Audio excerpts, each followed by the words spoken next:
And let me just say this, since I'm on the podcast with another black man. I really wrote this for black men. There it is. We have not been given permission to feel. There it is. We have not given permission to actually share where the anger comes from. We haven't even stopped and been slow enough to be able to evaluate it for ourselves. And I just know that if we could ever be transparent enough to actually talk about the damage in our lives, we could change the destiny of a whole generation. Just black men. Just us. There is so much built on the back of our not dealing with our damage. Yes. And I had to go first. I talk about all of it in here. So if you know a black man, you love a black man, you are a black man, you're raising a black man, you need to get this book, because it's going to give you language, and it's going to give you permission, and it's going to give you solutions. Yes. To be able to deal with the damage, because I promise you, the value is still in you. I don't really know if this is my last time, but what I know is I'm feeling just fine. My life is like a red carpet, and I'm feeling like the richest millionaire. This is my local man, and I'm the biggest star around here. What's happening, fam? L.A.R. movement still moving. Subscribe or die trying. You see the thumbnail, you see the link. I wanted to have this discussion because it seems like sometimes the red pill rhetoric gets disrespected, and then people grift and use it. And I've seen an influx of effeminate red pill behavior. And what I mean is, first it was a joke. Manosphere was looked at like with a side eye. Then it blew up, right? Thanks to Kevin, especially the Black Manosphere, thanks to Kevin, blowing up and his passing, unfortunately. Too early, but we're going to move on from that right now. But what you've seen is a lot of people grift and use the Black Manosphere and the red pill rhetoric, and they come off as effeminate guys. And what it looks like is they're trying to explain it to the women, so they're a little softer, right? And I'm not saying to be masculine, you got to be walking around here like a wrestling character, you know what I'm saying? Let me tell you about the red pill. These women want a strong alpha man. Are you ready? No, it's not all that. You ain't got to be yelling and screaming and all that other stuff.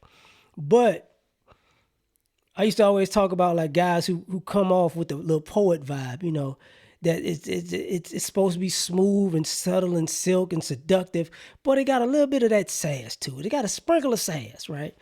And you looking at it, it's like, no, I'm not trying to diss him, but this is why people used to make fun of Derek Jackson when he was in the car making the videos, because he was always rolling his neck like a chick, and it's like, dog, you too big to be in the car. And let me tell you about these men. And let me tell you about this. He could have just went, hated it, you know what I'm saying, from In Living Color. But that's what you're seeing guys do. And it's like, oh, what are you trying to give these ladies insight on how to manipulate guys who are quote unquote red pill or blue maybe? They're already kind of there, but purple, whatever. I know it's a lot of pills, dog. I get it. This pill thing is out of control.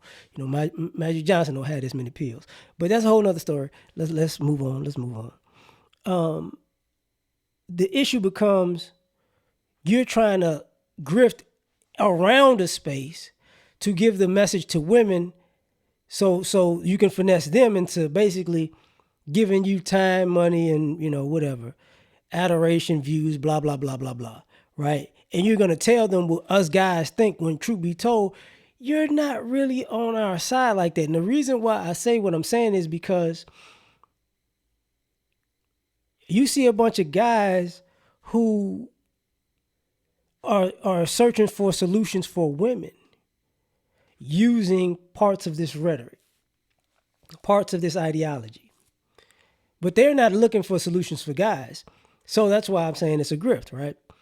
Let me tell you, ladies, what to look for and why. You don't understand. Maybe these men aren't as bad as you think, but you have to just know what you're dealing with. And then some of y'all come off, you're dissing the guys, and it's like, these guys are just out here living with their mother playing video games. And they're not really men. It's like, bro, you like 2 seconds away from doing the Prince shoulder shimmy while you talking this. Ladies, if you want to get in a relationship with a man, you should just go purify yourselves in the waters of Lake Minnetonka. It's like, bro, chill out. So the guys look at it like, look, bro, I ain't listening to you because you own one. You soft, you weak. You know what I'm saying? Y'all all well-dressed, bad-built guys. It's like, when y'all gonna do some push-ups or sit up, I don't pull up something. Y'all built like, church choir singers, fat church choir singers. Just it's like, cut it out. Or, you just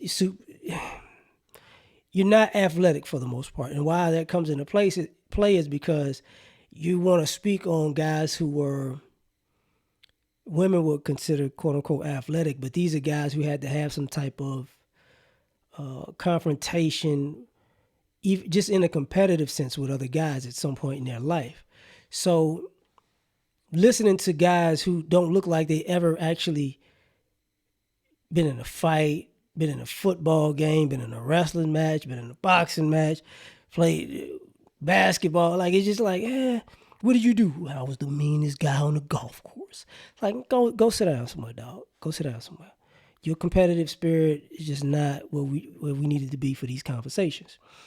So you see these guys doing this and they're grifting, and they go back and forth. What's going on with those guys over there?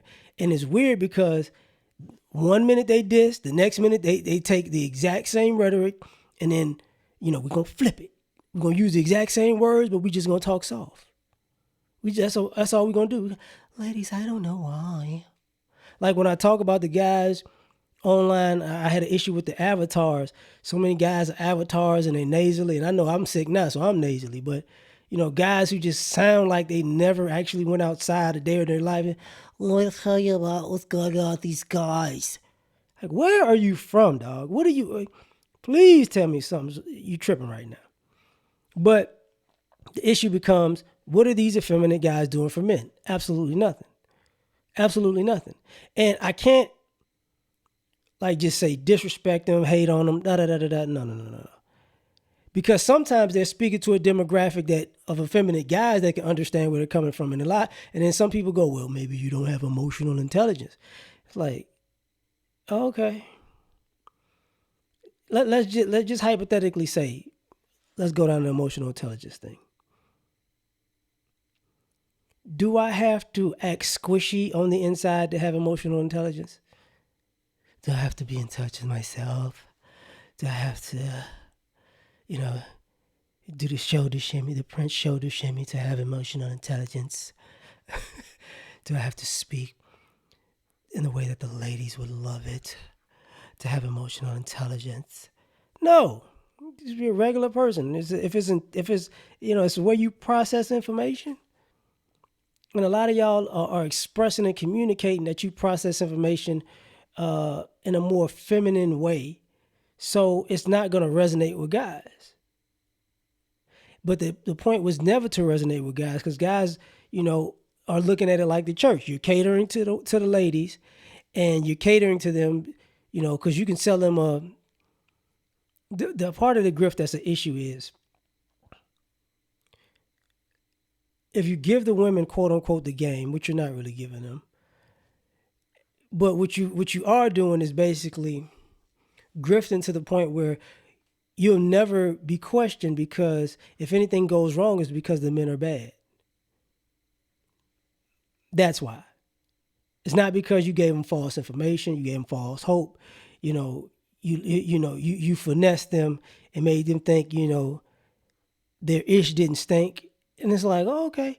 So at the end of the day, it's the man's fault. So it's just, Oprah 2.0, 3.0. You get what I'm saying?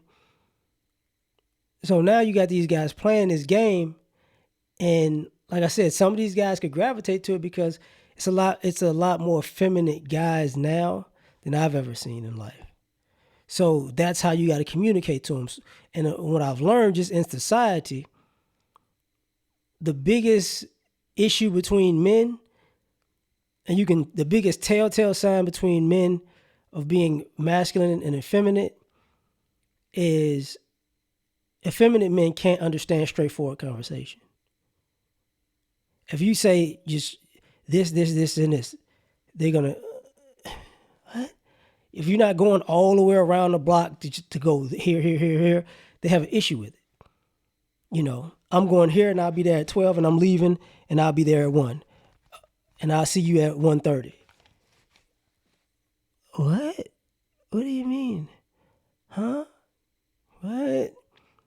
He was here at 1:30. He said he was going to be here at 1:30. He said he was going to do this, and then he'll be there at 1:30. Huh?